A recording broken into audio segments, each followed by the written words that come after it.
လုံးချင်းမှာနေရတဲ့ခန်းစားချက်မျိုးကိုပစွန်တော်မြို့နယ်မှာ3,500အောက်နဲ့အခွင့်အရေးတစ်ခုကိုအမိအယဖမ်းယူလိုက်ပါမင်္ဂလာပါကျွန်တော်ဒီနေ့အယောင်ဖွင့်မှာကတော့ပစွန်တော်မြို့နယ်အထက်ဗိုလ်ထောင်ဖျားလမ်းမကြီးရဲ့အနီးဆုံးနေရာမှာရှိတဲ့နေကြတာယာကုန်းလမ်းတဲကအယောင်ခန်းလေးနဲ့မိတ်ဆက်ပေးပါမယ်ခင်ဗျာသူ့ရဲ့အကျယ်အဝန်းက15ပေ60ရှိပြီးဒုတိယထက်နဲ့တတိယထက်ပေါင်းထားတဲ့နှစ်လွှာဝမ်းဆက်အယောင်ခန်းလေးကိုကြော်ညာပေးပါမယ်ခင်ဗျာ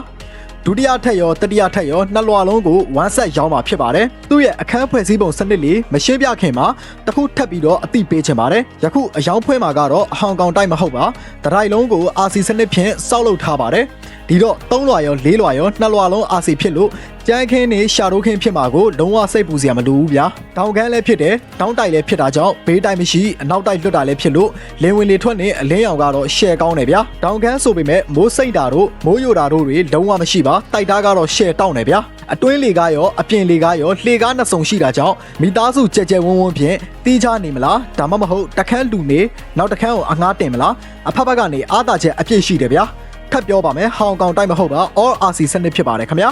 အခန်းဖွဲ့စည်းပုံလေးရှင်းပြပေးပါမယ်ဗျာဒုတိယထက်ရဲ့ပြင်ဆင်မှုစနစ်ကတော့တအိမ်လုံးကိုကျွန်းပါကေအပြည့်ခင်းထားပြီးတော့ကျွန်းသားဖြင့်ဖွဲ့ထားတော့အိမ်ခန်းတစ်ခန်းအဲကွန်နှလုံးဖြစ်ပါတယ်ခင်ဗျာတတိယထက်ရဲ့ပြင်ဆင်မှုစနစ်လေးကတော့အဲခန်းကိုကျွန်းပါကေခင်းပြီးတော့အလဲကနေစပြီးတအိမ်လုံးကိုရီးယားပါကေအပြည့်ခင်းထားပါတယ်ကွန်ပိုစစ်အလူမီနီယံဖြင့်ဖွဲ့ထားတော့အိမ်ခန်းတစ်ခန်းအဲကွန်3လုံးဖြစ်ပါတယ်ခင်ဗျာအပေါ်အောက်နှခမ်းလုံးကိုချင်းလုံးစကားတန်ပန်းပတ်လေအပြည့်နဲ့စမ်းရှိတ်တက်ဆင်ထားပြီးတော့မီးကြိုးမီးလိုက်များအစင်သင့်ဆွဲထားပါတယ်အပေါ်အောက်နှခမ်းလုံးကိုမီးဖို့ကြောင့်ကြွေပြားခင်းပြီးတော့ဘူရန်အင်တာလည်းတက်ဆင်ထားပါတယ်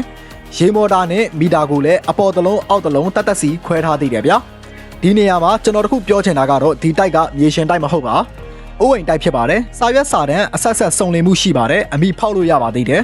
တိုင်းနဲ့ပတ်သက်ပြီးတော့ဘာပစ်ချက်တစုံတရာမှမရှိလို့ရက်ကွက်တန့်လမ်းတန့်ပြီးနှစ်ထပ်လုံးကိုပစ္စည်းကောင်းတွေကြီးထည့်သွင်းပြီးတော့မွမ်းမံထားတာဖြစ်ပါတယ်။ရောင်းဈေးကတော့3,500ကိုညှိနှိုင်းဈေးဖြင့်ရောင်းချပေးမှာဖြစ်ပါတယ်။အခန်းမေးလိုပါကအကုန်းနံပါတ် K7216 ကုန်းနံပါတ်ဖြင့်မေးနိုင်ပါတယ်။ဆက်တွယ်ရန်ဖုန်းနံပါတ်ကတော့39 98 08 3939 Viber နံပါတ်ကတော့6939 683 821ဖြစ်ပါတယ်ခင်ဗျာအားလုံးပဲမင်္ဂလာရှိသောနေ့ရက်များပိုင်ဆိုင်နိုင်ကြပါစေလို့ကျွန်တော်ဆုတောင်းမြတ်တာပို့တာအပ်ပါတယ်ခင်ဗျာ